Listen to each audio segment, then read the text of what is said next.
அதிமுக பொதுச் செயலாளர் எடப்பாடி பழனிசாமி செய்தியாளர்களை சந்திக்கிறார். பார்க்கலாம். அண்ணா பல்கலைக்கழகத்தில் படிக்கின்ற மாணவி பாலியல் வன்கொடுமைக்கு ஆளாக்கப்பட்ட செய்தி தமிழகம் முழுவதும், ஏன் இந்திய அளவில் பேசப்படுகிற ஒரு செய்தியாக இருக்கின்றது. மிகுந்த அதிர்ச்சிக்குள்ளாகின்ற செய்தி. இன்றைக்கு மாநிலம் முழுவதும் இந்த செய்தி காட்டு தீ போல் பரவி இருக்கின்றன. அது மட்டுமல்ல, உயர்நீதிமன்றமே இந்த வழக்கை விசாரித்து ஒரு தீர்ப்பை வழங்கியிருக்குது. அனைத்து இந்திய அண்ணா திராவிட முன்னேற்ற கழகத்தினுடைய பெண் வழக்கறிஞர் ஆர் வரலட்சுமி என்பவர் உயர்நீதிமன்றத்தில் ஒரு கடிதத்தை வழங்குகின்றார். உயர்நீதிமன்ற நீதிபதி தானாக முன்வந்து இந்த வழக்கை நடத்த வேண்டும் என்றது.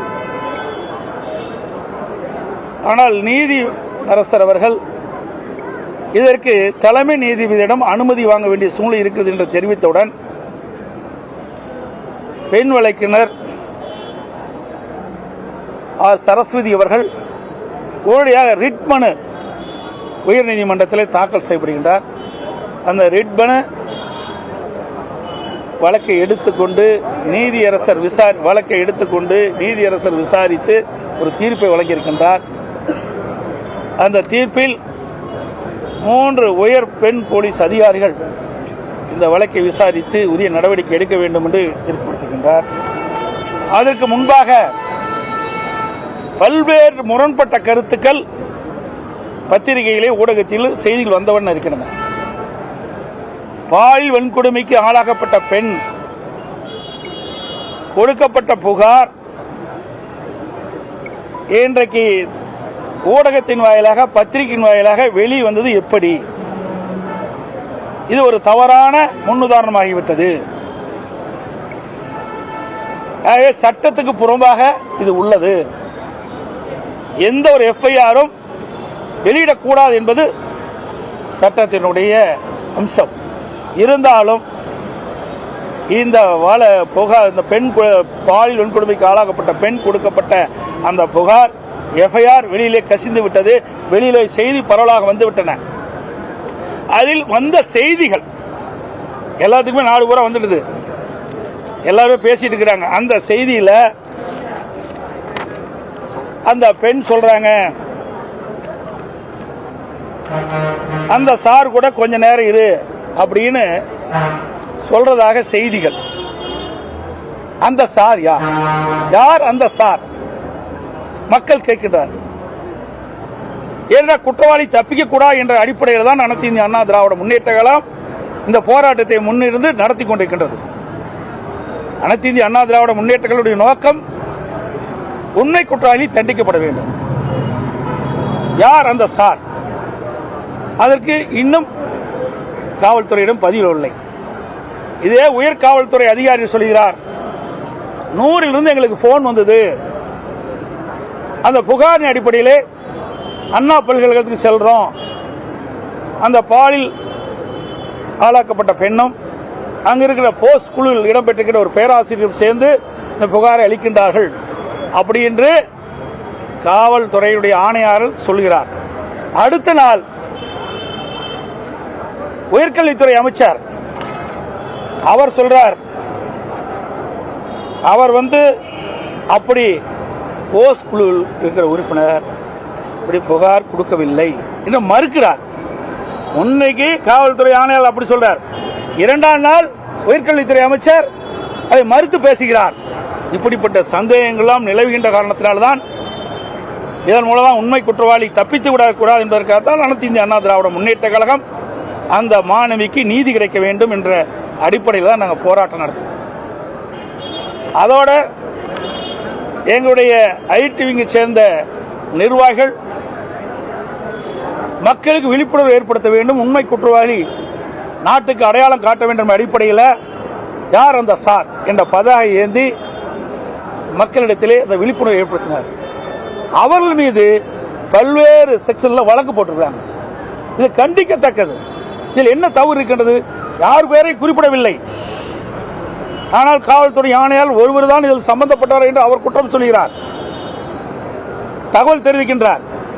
ஆனால் பாதிக்கப்பட்ட பெண்ணுடைய செய்தியிலிருந்து வெளிவருவது மற்றும் ஒருவர் இருந்ததாக அந்த செய்திகள் தெரிவிக்கின்றன. அப்படி இருக்கின்ற பொழுது யார் அந்த சார், அதை கண்டுபிடிக்க வேண்டும் என்பதுதான் எங்களுடைய நிலைப்பாடு. அது மட்டும் இல்ல, நேற்றைய தினம் போய் முதலமைச்சர் திரு ஸ்டாலின் அவர்கள் கன்னியாகுமரிக்கு சென்று இந்த கண்ணாடி இலை பாலத்தை திறந்து வச்சிருக்கார். அது அவர் கொண்டு வந்தது இல்லை. அதிமுக ஆட்சி இருக்கின்ற பொழுது, அம்மாவுடைய அரசு இருக்கின்ற பொழுது, நான் முதலமைச்சர் இருந்த காலத்தில் முதலமைச்சர் இருந்த காலத்தில் கொண்டு வரப்பட்ட திட்டம் 2018 அப்பொழுது மத்திய அமைச்சர் கப்பல் போக்குவரத்துறை அமைச்சர் நிதின் கட்காரி அவர்கள் இருந்தார். தரவழி போக்குவரத்துறை அமைச்சர் நிதின் கட்காரி கப்பல் போக்குவரத்துறை அமைச்சர் இருந்த பொழுது டெல்லியில் கூட்டம் நடத்தினாங்க. அப்போ இதை தெரிவித்தேன், அங்கே சுற்றுலா பயணிகள் அதிகமாக வந்து செல்லக்கூடிய பகுதி. ஆகவே ஐயன் திருவள்ளுவர் சிலையும் அங்க இருக்கிற விவேகானந்த பாறை இணைக்கின்ற வரையில் ஒரு பாலத்தை அமைத்து கொடுக்க வேண்டும் என்று கோரிக்கை வச்ச அந்த கோரிக்கை அவர் ஏற்றார். அந்த திட்டத்தை சாகர்மாலா திட்டத்தின் அடிப்படையில் அந்த திட்டத்தை எடுத்து மாநில அரசு பாதிப்பணும், மத்திய அரசு பாதிப்பணும் என்று அந்த திட்டம் வகுக்கப்பட்டது. அதுக்கு பிறகு அவர் மாற்றப்பட்டார். அந்த கப்பல் போக்குவரத்துறை அமைச்சர் அவர்கள் மாறு செஞ்சுட்டாங்க. அதுக்கு பிறகு மத்திய கப்பல் துறை போக்குவரத்துறை அமைச்சராக வந்தவர் திரு மன்சுக் மாண்டவியா என்ற கப்பல் போக்குவரத்துறை அமைச்சராக வந்தார். அவர் சென்னைக்கு வந்த பொழுது நேரடியாக தலைமைச் செயலர் என்னை சந்தித்தார். அப்பொழுது நான் கோரிக்கை வச்சேன். ஏற்கனவே அனைத்து இந்திய அண்ணா திராவிட முன்னேற்ற கழகத்தின் சார்பாக அப்பொழுது மத்திய கப்பல் போக்குவரத்துறை அமைச்சர் நிதின் கட்காரியிடம் இந்த கோரிக்கை வச்சேன், அதை நிறைவேற்றி கொடுன்னு சொன்னோன்னே உடனடியாக 3 நாள் அந்த திட்டத்துக்கு அனுமதி கொடுத்தார். அப்பொழுதே அதிமுக ஆட்சி இருக்கும் பொழுது சுற்றுச்சூழல் தடையில்லா சான்று நாங்கள் பெறப்பட்டோம். அதுக்கு பிறகு 2020 கொரோனா காலமாக இருந்த காரணத்தால் அந்த பணி அப்படியே தடைபட்டு விட்டது. அதற்கு பிறகு வந்த இந்த திரு ஸ்டாலின் மாடல் அரசாங்கம் இப்போ டெண்டர் விட்டு அந்த பணி செஞ்சிருக்குது. கொண்டு வந்தது அனைத்து இந்திய அண்ணா திராவிட முன்னேற்ற கழக ஆட்சி என்பதையும் நேரத்தில் தெரிவிக்க விரும்புகின்றேன். அதே போல நான் அன்னைக்கு தகவல் சொன்னேன். இன்னைக்கு பார்த்தீங்கன்னா புதுக்கோட்டை மாவட்டத்தில் ஆவுடையார் கோயிலில் ஒரு பெண் நர்ஸுக்கு பாலியல் வன்கொடுமை, அதாவது தன்னுடைய அந்தரங்க படத்தை காட்டி அவர்களை மிரட்டி பணம் பறிப்பதற்காக முயற்சி செஞ்சார் திராவிட முன்னேற்ற கழகத்தை சேர்ந்த ஒருவர். அது குறித்து புதுக்கோட்டை மாவட்ட காவல்துறை கண்பார்வையிடம் புகார் கொடுக்கிறார். அவர் அங்கு இருக்கின்ற டிஎஸ்பிக்கு, அறந்தாங்கிகளுக்கு டிஎஸ்பிக்கு பரிந்துரை செய்கிறார். இன்னும் இது வரைக்கும் எஃப்ஐஆர் பதிவு செய்யும். ஆக இந்த ஆட்சியில் பாலியல் வன்கொடுமை நடைபெறுகின்றது, சர்வசாதாரணமாக இருக்குது. பெண்களுக்கு பாதுகாப்பு இல்லை. அப்படியே பாலியல் வன்கொடுமைக்கு ஆளாக்கப்பட்ட பெண்கள் காவல் நிலையத்திற்கு சென்று புகார் கொடுத்தாலும் காவலர்கள் பதிவு செய்வதில்லை. இப்படிப்பட்ட நிலைமை தான் தமிழகத்தில் நிலவிக் கொண்டிருக்கின்றதை நேரத்தில் தெரிவிக்கிறேன். இந்த யார் அந்த சார்ந்தி நீங்க கண்டினியூஸா இந்த லாஸ்ட் 60 டேஸா கேட்டுட்டு இருக்கீங்க. பட் போலீஸ் சைட்ல என்ன சொல்றாங்கன்னா அப்படி ஒன்று நடக்கவே இல்லை. ஏன்னா அந்த பொண்ணை ஒரு மிரட்டும் போது ஃபிளைட் மோட்ல இருந்தது அப்படின்னு சொல்லி போலீஸ் சைட்ல இருந்து ரியாக்ட் பண்றாங்க. இது நீங்க எப்படி பாக்குறீங்க? இது யார் புகார் கொடுத்தது? பெண் தானே புகார் கொடுத்தாங்க. அந்த புகாரில் தெரிவிச்சிருக்கிறாங்கல்ல, அதைத்தானே விசாரிக்க வேணும். நீ விசாரிக்காதையே ஒருவர் தான் அங்கு இருந்தார் என்று சொல்லுகின்ற பொழுதுதான் சந்தேகம் ஏற்படுது. அந்த சந்தேகத்தை போக்க வேண்டும், உண்மை குற்றவாளியை கண்டுபிடித்து தண்டிக்க வேண்டும் என்பதுதான் எங்களுடைய கோரிக்கை.